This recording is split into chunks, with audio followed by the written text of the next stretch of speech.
21শে জুলাই শহীদ স্মরণে ধর্মতলা চলো এই কর্মসূচি নিয়ে তিলকচক বাসস্ট্যান্ডের পাশে তৃণমূলের সভা। উপস্থিত ছিলেন পুরসুরার প্রাক্তন বিধায়ক পারভেজ রহমান, খানাকুল 1 ব্লকের ব্লক তৃণমূল কংগ্রেসের সহ সভাপতি স্বপন হাজরা। এছাড়াও ছিলেন তৃণমূল নেতা শেখ সাকিব, রামমোহন 2 গ্রাম পঞ্চায়েতের উপপ্রধান সুজিত ঘোষ, কৃষাণ ক্ষেত মজুরের খানাকুল 1 ব্লকের সভাপতি ইন্দ্রজিৎ ঘোষ, এছাড়াও তাঁতিশাল গ্রাম পঞ্চায়েতের প্রধান শেখ লালবাবু সহ বিভিন্ন এলাকার তৃণমূল কর্মীরা। নিউজ অগ্নির সাক্ষাৎকারে পুরসুরার প্রাক্তন বিধায়ক পারভেজ রহমান, পঞ্চায়েত উপপ্রধান সুজিত ঘোষ, খানাকুল 1 ব্লকের সহ সভাপতি স্বপন হাজরা কি জানালেন দেখাবো। ব্যুরো রিপোর্ট, নিউজ অগ্নি, নামে নয় কাজে সাংবাদিকতা। আজকে এই যে পথসভা ধর্মতলা চলো যে ডাক দিয়েছে মমতা বন্দ্যোপাধ্যায় কর্মীদের উদ্দেশ্যে, যারা উপস্থিত হতে পারেনি তাদেরকেও কি বলবেন আজকে এই সভা থেকে? তো সবাই উপস্থিত হয়েছে আমি দেখছি, আপনি যাদের বলছেন আমি জানি না। যারা উপস্থিত হয়েছেন এখানে তারাও যাবেন, যারা বিশেষ কাজের জন্য এখানে আসতে পারেননি তারাও যাবেন এই সভায়। এবং সকলের উদ্দেশ্যেই আমি বলবো, এটা বলতে লাগে না, 21শে জুলাই বলার কিছু প্রয়োজন লাগে না, এটা হচ্ছে আমাদের অটোমেটিক। সবাই আমরা ওখানে যেভাবেই হোক যে পৌঁছে যাই। আপনি একসময় গোঘাটের দায়িত্বে ছিলেন, কিন্তু সেখানে আচ্ছা গোঘাটের দায়িত্বে ছিলেন এবং সেইখানেতে এখনো 5 জন শহীদ চাকরি পায়নি, তারা কিন্তু বিভিন্ন জায়গায় দৌড়ে দৌড়ে ঘুরে বেড়াচ্ছে। আচ্ছা আচ্ছা আচ্ছা বলছি, খুবই ভালো প্রশ্ন করেছেন। গোঘাটের দায়িত্বে আমি জানি না কোন সময় আমাকে দিয়ে ওইটা বলা হয়েছিল। আমার দায়িত্বে পুরসুরা বিধানসভার যারা ছিলেন শহীদ পরিবার, তারা আর কেউই বাকি নেই। বরং আমি খুব দুঃখের সাথে জানাই যে শহীদ পরিবার 2 জন বাকি ছিল, তাদের একজনকে পরিবহন দপ্তরে দায়িত্ব কাজ দেওয়ার পরেও খুব দুঃখের সাথে জানাচ্ছি, সে কাজ ছেড়ে দিয়ে বলল আমার আলু বাঁচার কাজটাই ভালো, আমি সেই চাকরি করতে যাব না। তো আমার বিধানসভা কেন্দ্রে যে 11 জন শহীদ হয়েছিল 2011 সালের আগে, মমতা ব্যানার্জি নিজে আমায় বলেছিলেন, পারভেজ তুই আমার পিছনে লেগে লেগে এদের প্রত্যেকে যারা চাকরির উপযুক্ত এখন আছে তাদের দেয়াবি, আর যারা ভবিষ্যতে পাওয়ার যোগ্য হবে যখন তাদের বয়স হবে পরিবারের কারো, তখন তাদের করিয়ে দিবি। প্রত্যেকে পেয়ে গেছে। যেটা গোঘাটে বলছেন আমার জানা নেই, যদি সেই রকম কোনো সুযোগ আমার আসে নিশ্চয়ই তাদেরটাও ব্যবস্থা করে আমি মমতা ব্যানার্জিকে বলে করিয়ে দিতে পারবো। তৃণমূল কংগ্রেসটা করি দীর্ঘদিন ধরে, আমরা এই দিনের আশায় থাকি কবে আমাদের 21শে জুলাই আসবে। আমরা সবাই তৃণমূল কংগ্রেস কর্মীরা ধর্মতলায় যাব, আমাদের নেত্রী মমতা বন্দ্যোপাধ্যায় যেইভাবে গাইডলাইন দিবে আমরা সেই হিসেবে চলব। এইটা আমাদের আবেগ। 21শে জুলাই এই নতুন 21শে জুলাই নয়, মমতা বন্দ্যোপাধ্যায় যেই দিন থেকে বলেছিল 21শে জুলাই, আমরা সেই 21শে জুলাই আমরা সমস্ত তৃণমূলের কর্মী, টোটাল পশ্চিমবাংলা যত তৃণমূল কর্মী আছে সবাই যাই ওখানে। আমরা দলের গাইডলাইন আনতে যাই, আমরা আগামী দিন কীভাবে চলবো সেই বার্তাটা মমতা বন্দ্যোপাধ্যায়ের কাছে শুনতে যাই। কর্মীদের উদ্দেশ্যে কি বলবেন আজকের সভা থেকে? সমস্ত কর্মীরা যাবে যারা তৃণমূল কংগ্রেস করে, যারা তৃণমূল কংগ্রেস করে তারা কেউ বাড়িতে বসে থাকবে না, সাধারণ মানুষও যাবে। মমতা বন্দ্যোপাধ্যায় কী বলে, বা কলকাতা ঘোরারও জন্য অনেক মানুষ আবেগে যায়, কিন্তু এই 21শে জুলাই আমাদের একটা আবেগ। 21শে জুলাই আমরা দীর্ঘদিন দলটা করি, আমার সাথে আছে আমাদের বর্ষিয়াল নেতারা, সমস্ত মানুষরা কিন্তু 21শে জুলাই যাবে। সমস্ত মানুষকে বলবো 21শে জুলাই ধর্মতলা চলো, প্রধান বক্তা মমতা বন্দ্যোপাধ্যায়। আর আপনার পরিচয়? আমি শেখ সাকিব, এই যে আমাদের খানাকুল 1 নম্বর ব্লকের সভাপতি, আমার তাঁতিশাল অঞ্চলের অঞ্চল সভাপতি, আমার রামমোহন 2 অঞ্চলের অঞ্চল সভাপতি, আমি তৃণমূলের সাধারণ কর্মীদের আমরা সমস্ত একদম স্তরের কর্মীদেরকে একসঙ্গে নিয়ে এখানে কোনো মতানৈক্য থাকবে না, বিরোধ থাকবে না। 21শে জুলাই আমরা একসঙ্গে একদম সমস্ত যে ধর্মতলায় হাজির হব। আর হচ্ছে আপনার যে জন্যে হয়েছে, আজকে আমাদের গাড়ির ব্যবস্থা হচ্ছে এবং হচ্ছে আমাদের ট্রেকার ব্যবস্থা হচ্ছে এবং ম্যাজিক ব্যবস্থা হচ্ছে এবং বাই ট্রেন আমরা সমস্ত কর্মী একদম জনস্রোত আজকে ধর্মতলায় হাজিরে পড়বে। এবং সেই জনস্রোতে দেখে ভারতীয় প্রধানমন্ত্রী নরেন্দ্র মোদী এবং স্বরাষ্ট্রমন্ত্রী অমিত শাহজির যে পরিকল্পনা, সেই এনআরসিকে এই জনস্রোত ভেঙে চুরমার করে দেবে। আর যেটা হচ্ছে ভুয়ো ভোটার ঢোকাবে, নির্বাচন কমিশন যে কেন্দ্র সরকারের দামেদারি করছে সেই ভুয়ো ভোটারকেও এই জনস্রোত থেকেই আজরে দেবে এবং হচ্ছে ভুয়ো ভোটার সমস্ত বিচূর্ণ করে দেবে। এই হচ্ছে আমার বক্তব্য। আপনার পরিচয়? যাতে সুষ্ঠু এবং শান্তিপূর্ণভাবে আমরা যেতে পারি এবং আমাদের কর্মীদেরকে নিয়ে আবার বাড়ি ফিরতে পারি, এটাই হচ্ছে আপনার পরিচয়? আমার পরিচয় হচ্ছে খানাকুল 1 নম্বর ব্লক সহসভাপতি স্বপন হাজরা। 21শে জুলাই তো আমরা প্রত্যেকবারই যাই, কারণ 21শে জুলাই মানে আবেগ। আজকে যে আমাদের পথসভা হয়েছে তাঁতিশাল এবং রামমন্টু সবাই একসাথে যৌথভাবে করা হয়েছে এবং প্রাক্তন বিধায়ক আমাদের এসেছিলেন, ব্লক নেতৃত্ব এসেছিলেন এবং আমাদের দুটো অঞ্চলের সমস্ত কর্মীরা এসেছিলেন। তাই যেভাবে যাওয়া হবে মানে সবাই ভালোভাবে যেমন যায় এবং উচিত সবাই আসা যাওয়া করে যেমন সেইভাবে, এবং কিছু শিক্ষা সামনে বিধানসভা আছে, মমতা ব্যানার্জি যেটা দেবে সেই শিক্ষা আমরা এখানে করবো, সবাই মিলে চলবো এবং যাকে আমরা দায়িত্ব দেবে নতুন বিধায়ক হিসেবে সবাই ঝাঁপিয়ে পড়বো 26-এ এবং বাংলা থেকে বিজেপিকে উৎখাত করব, এটাই আমাদের প্রতিশ্রুতি থাকবে। আপনার পরে কি 26-এর ভোটের প্রস্তুতি সেইভাবেই চলবে এবং দিদি যেটা বলবে আমরা সেইভাবেই চলবো। আপনার পরিচয়? হ্যাঁ, আমি হচ্ছে রামমন্টু অঞ্চলের উপপ্রধান সুজিত। আজকের পথসভায় এটাই বলবো যে 21শে জুলাই আমরা প্রত্যেক বছর ওখানে যাই এবং 1993 সালে 21শে জুলাই ওই স্পটেও আমরা ছিলাম। তাই এইটা আমরা ভোলার নয়, আমরা সকলকে নিয়ে ঐক্যবদ্ধ হয়ে আমরা 21শে জুলাই পালন করব এবং 21শে জুলাই অবশ্যই ধর্মতলায় যাব এবং আগামী দিন আমাদের নেত্রী মমতা বন্দ্যোপাধ্যায় যে নির্দেশ দেবেন সেটাকে সামনে রেখে পাথেয় করে আমরা 26-এর নির্বাচনে লড়াই করব। আমরা সকলে ঐক্যবদ্ধভাবে লড়াই করেছি, রাম বন্ধুই সকলকে নিয়ে ঐক্যবদ্ধভাবে লড়াই করে এবং আগামী দিনও লড়াই আমরা ঐক্যবদ্ধভাবে করব। এই কথাই আমি আজকে এই সভা থেকে বলতে চাই। আপনার পরিচয়? আমার নাম প্রশান্ত কুমার হাজরা, রাম মন্দির অঞ্চল তৃণমূল কংগ্রেসের সভাপতি।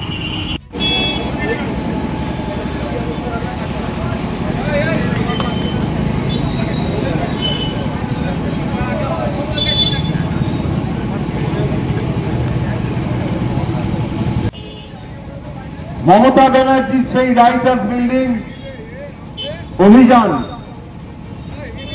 আজকে যে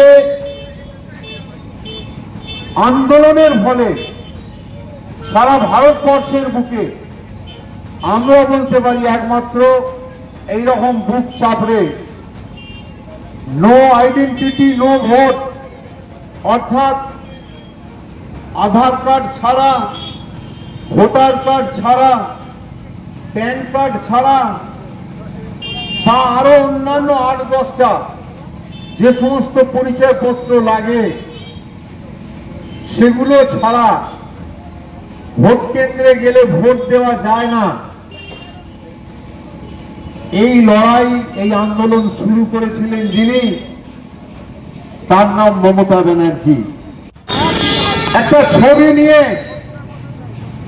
আর আমাদের ঘাসের উপর জোড়া ফুল চিহ্ন নিয়ে সদ্য প্রয়াত নেতা আকবর আলী খন্দকার ভোটের প্রার্থী হয়ে তার যখন পায়ে হাত দিয়ে সালাম করতে গিয়ে আশীর্বাদ দিয়েছিলাম, সে আমাকে একটা পরামর্শ দিয়েছিল, পারভেজ পায়ে হেঁটে যতটা পারবি মানুষের বাড়িতে বাড়িতে ভোট চাইতে যাবি, তার কারণ পশ্চিমবঙ্গের মানুষ সাধারণ ভোটাররা অন্য কোন রাজনৈতিক দল পশ্চিমবঙ্গে আছে সিপিএম ছাড়া এটা যেমন জানে না, তেমন তারা কোনো রাজনৈতিক সিম্বল বা চিহ্ন এটাও তারা জানে না।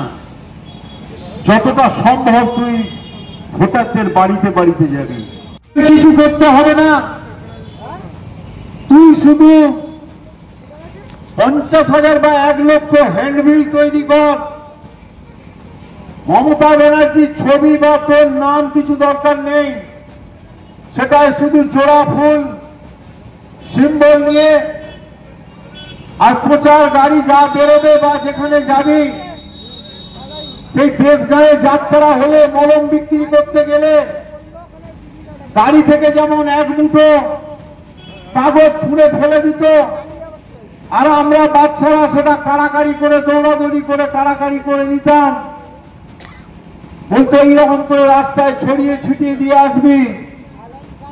মানুষকে আগে চিহ্নটা চেনাতে হবে।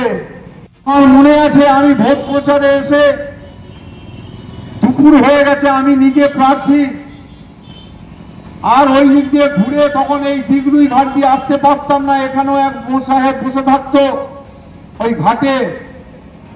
আমরা এই দিক দিয়ে ঘুরে এসে পিছন দিকে একটা কোনো হোটেল, এমনি সাদা ভাত, মাছ ভাত, সবজি ভাত, আমার মনে আছে সেই হোটেলে খেয়ে, আর বিকেল বেলা আমি সভাটা দিগরুই ঘাটে, আমি প্রার্থী নিজে, মারুতির মাথায় মাইক বাঁধা আছে।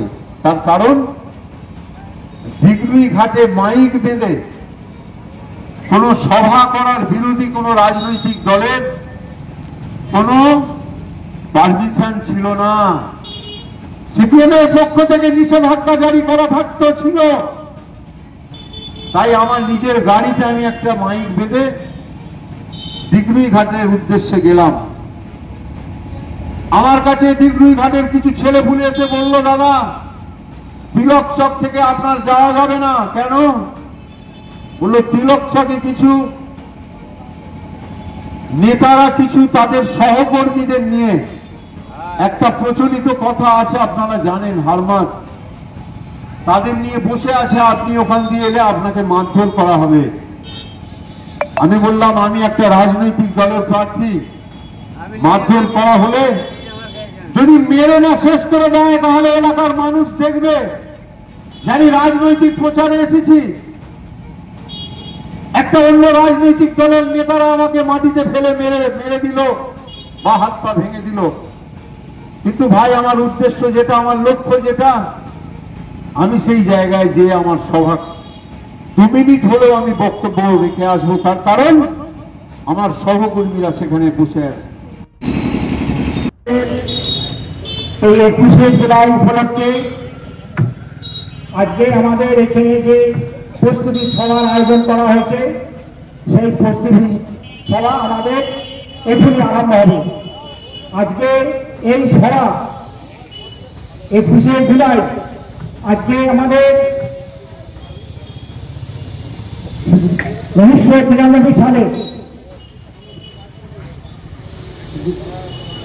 1993 সালে আজকে আমাদের মমতা ব্যানার্জির নেতৃত্বে মহাধরণ অভিযানের যে ডাক দিয়েছিল, সেই আন্দোলনে আমার মতন ছেলে ওই আন্দোলনে সামিল ছিল।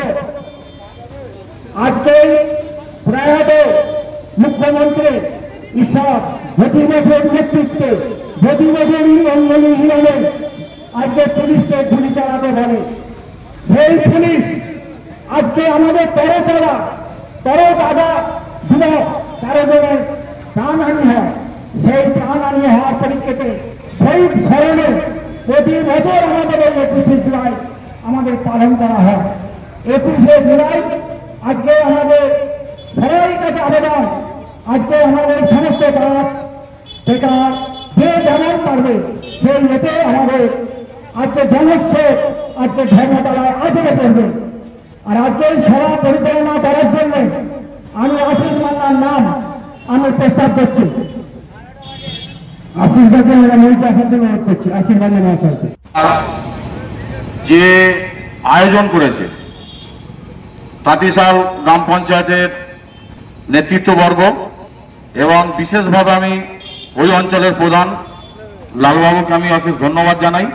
আজ একটা পবিত্র মহরম, সেই মহরমে আমি মুসলিম সম্প্রদায়ের সকল মানুষকে আমার তরফ থেকে শ্রদ্ধা, ভালোবাসা এবং প্রণাম। সোনার গয়নায় নিজেকে সাজাতে ইচ্ছে করছে, কিন্তু আকাশ ছোঁয়া দামের জন্য সম্ভব হচ্ছে না। হোলসেলে গোল্ড প্লেটের জুয়েলারি কিনে ব্যবসা শুরু করতে চান? সারথী গোল্ড অ্যান্ড রোজ গোল্ড আপনাদের জন্য নিয়ে এসেছে এক দারুণ সুযোগ। আজকে এই চলে আসুন দীর্ঘ 25 বছরের বিশ্বস্ত প্রতিষ্ঠান সারথী গোল্ডে, আর হোলসেলে কিনে নিন গ্যারান্টি যুক্ত রিয়েল গোল্ড ফিলিং গোল্ড প্লেটের জুয়েলারি। আমাদের স্টোরে মহিলাদের শাখা পলা, বালা, চোর, কানের দুল, কানবালা, মঙ্গলসূত্র, ব্রেসলেট, নেকলেস ইত্যাদি নানা ধরনের গহনার বিপুল সম্ভার রয়েছে। তাই দেরি না করে আজই চলে আসুন সারথী গোল্ডে। আমাদের ঠিকানা 28 অমরতলা স্ট্রিট, বড় বাজার, Kajaria market, 3rd floor, room number 306, Kolkata 700001। Mobile নম্বর 9051048205 অথবা 9732986304। আমাদের আরেকটি শাখা রয়েছে পূর্ব মেদিনীপুরের পিছাবনি, কাঁথিতে। পিছাবনির শাখার ঠিকানা পিছাবনি বাজার, নিয়ারেস্ট কালী মন্দির, পূর্ব মেদিনীপুর। মোবাইল নম্বর 7478770015।